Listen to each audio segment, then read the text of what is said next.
जनपद मुजफ्फरनगर की 6 विधानसभा सीटों में से 5 विधानसभा सीटों पर प्रत्याशी डिक्लेयर कर दिए। ये किसी ने आपको गलत सुना दिया। ना मैंने किए है, ना मुझे प्रत्याशी घोषित करने का कोई अधिकार है। हमारी पार्टी में लोकतांत्रिक व्यवस्था है।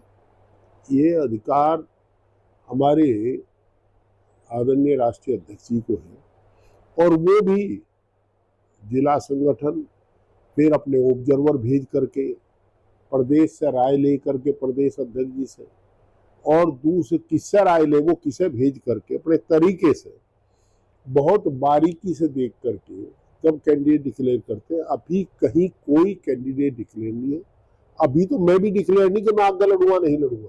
ये सारा का सारा मामला पार्टी के राष्ट्रीय अध्यक्ष जी के हाथ में है और आदरणीय अध्यक्ष जी ने अभी किसी को ये नहीं कहा कि तुम चुनाव लड़ोगे, ना कोई पूछ रहेगा अब तक। जहां तक स्थिति ये इस तरह की बात की है, कुछ लोगों के अपने स्वार्थ है जो इस तरह की बात प्रचारित प्रसारित करते हैं। आप प्रत्याशियों की बात कर रहे हैं, लेकिन नाम तक डिक्लेयर हो गए हैं। आपके बेटे के दोनों जगह से डिक्लेयर हो गया है कि पंकज मलिक चरथावल से लड़ेंगे और नीतीश सिंह जो आपके बेटे है वो बढ़ाने वाले पोस्ट पर भी विवाद है जो अखिलेश यादव जी के साथ में आपके बेटे की है। ऐसा है, अखिलेश यादव जी हमारे सम्मानित अध्यक्ष हैं। अभी तक उन्होंने किसी से कोई कैंडिडेट की चर्चा नहीं की।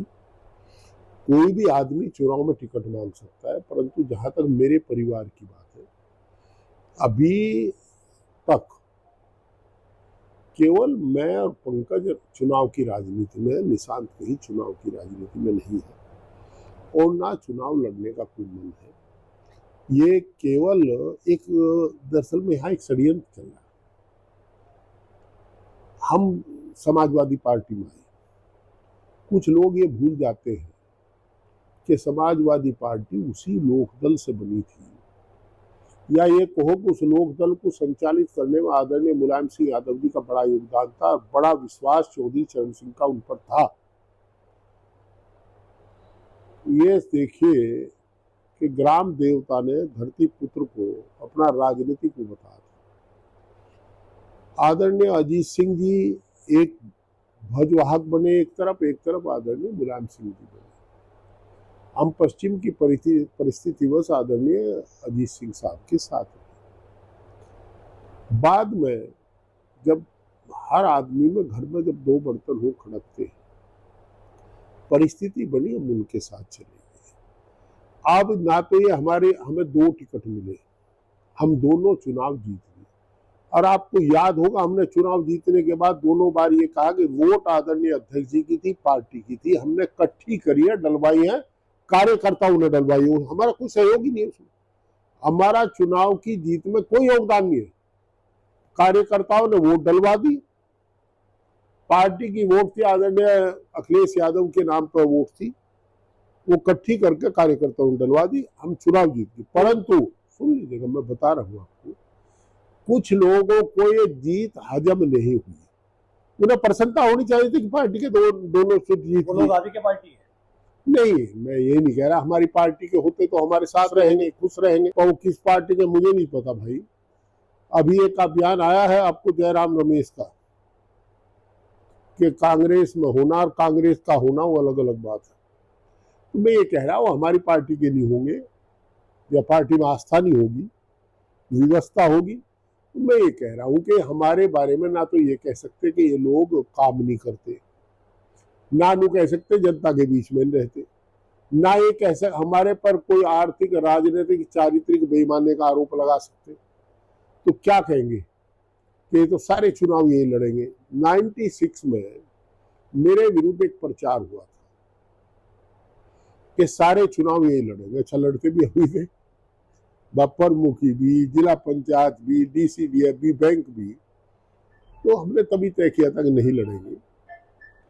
तो कुछ लोगों को मजा आता है। अभी तो कहीं यार चुनाव की चर्चा भी नहीं है। लेकिन मलिक साहब जो जिला अध्यक्ष है आपकी पार्टी के, पूर्व समाजवादी पार्टी में वो जिला अध्यक्ष रहे हैं प्रमोद तिवारी, उन्होंने स्पष्ट कहा कि बढ़ाने से चुनाव में लड़ूंगा। आप कह रहे हैं राष्ट्रीय अध्यक्ष जी ने मना किया है। ऐसा है, मना नहीं किया। मैंने कहा किसकी से मना किया? आपने कहा ना कि अखिलेश जी ने मना किया, अपना प्रत्याशी भी नहीं बताया। अभी नहीं, मैंने कहा आदरणीय अखिलेश जी ने, हमारे आदरणीय अध्यक्ष जी ने अभी हमसे कोई चर्चा ही नहीं की। मैंने कहा मेरे से कोई चर्चा नहीं की। प्रमोद त्यागी जी वरिष्ठ नेता हैं, बड़े भाई हैं हमारे, और हो सकता है कि उनका नाम डिक्लेयर कर दिया होगा, ये तो आदरणीय अध्यक्ष जी जाने, तो राम जाने भाई। परंतु मेरी जानकारी में मुझे अभी नहीं कहा गया किसको हम लड़ाएंगे, मुझे ये नहीं कहा गया तुम कहाँ से लड़ोगे, और मैं लड़ भी नहीं रहा, मैं तो पार्लियामेंट में हूँ, मैं क्यों लड़ूंगा।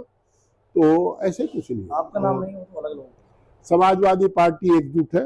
कुछ साथी जो है हताश और निराश साथी, जो जिनको जनता ने नकार दिया है, वो पार्टी के कुछ लोगों को उकसा करके उनसे ब्याज दिलाते रहते हैं। बाबा प्रमोद जी भी हमारे नेता हैं, हमारे साथी हैं, और जो पार्टी अध्यक्ष तय करेंगे उसमें साथ रहेंगे। परंतु इतना मैं बता दूं, हम 2027 में सरकार बनाने जा रहे हैं, और सरकार बनाने में महत्वपूर्ण योगदान कैंडिडेट सिलेक्शन का होगा। और हमारी पार्टी कोई ऐसा मैं नहीं, हमारी पार्टी कोई ऐसा हल्का कैंडिडेट नहीं सेलेक्ट करेगी, चाहे किसी का हो, चाहे किसी के परिवार का हो, चाहे मेरे परिवार का या किसी और के परिवार का हो, उसको नहीं सेलेक्ट करेगी अगर वो जीतने की स्थिति में नहीं है। हम जिताऊ कैंडिडेट लड़ाएंगे, ऐसा हमारी पार्टी का संदेश है। और हमारी पार्टी लोकतांत्रिक व्यवस्था की पार्टी है, सबसे राय लेंगे, वो लड़ेंगे। अब किसको ये काम सौंपेंगे राष्ट्रीय अध्यक्ष जी, वो तो 26 है, अभी नहीं आया, अभी तो 27 वो बताएंगे। मलिक साहब, ये कहा जाता है ना कि अखिलेश जी के पास अगर यहाँ से कोई जाता है तो अखिलेश जी कह देते हैं कि हरेन मलिक से मिल लो, यहाँ मत आया करो। नहीं, ना, ये सब गलत कहते हैं। वो सबसे मिलते हैं यार, और सबसे कम मिलने वाला मैं हूँ। अगर हाउस के मिलने को छोड़ दूं तो मैं सबसे कम मिलने वाला हूँ, सबसे कम मैं जाता हूँ। क्योंकि अध्यक्ष जी की जो आइडियोलॉजी है, तो राजनीति में मैं भी 49 साल हो गए, मैं भी जानता हूं कि किसके कैसी मानसिकता है। वो बहुत साफ संदेश है, उनका काम करो। वो ये भी कहते हैं कि आप अगर रोज लखनऊ रहेंगे, रोज दिल्ली रहेंगे, तो क्षेत्र में कब रहोगे। वो लाइक ही नहीं करते कि उनके पास जाकर के घेर के बैठे। और भाई जमीन के आदमी है, देखो बात सुन लो, माफ करना, कहीं और चल जा धुप्पल, पर यह तो जमीन के आदमी। इन्हें आप ताज्जुब करोगे, हमारे आदरणीय अध्यक्ष जी को, प्रोफेसर राम गोपाल जी को, इन्हें क्या नाम, शिवपाल जी को, जितना मुझे पता है पश्चिम का, उससे ज्यादा ही पता है। आदरणीय जो भी है अध्यक्ष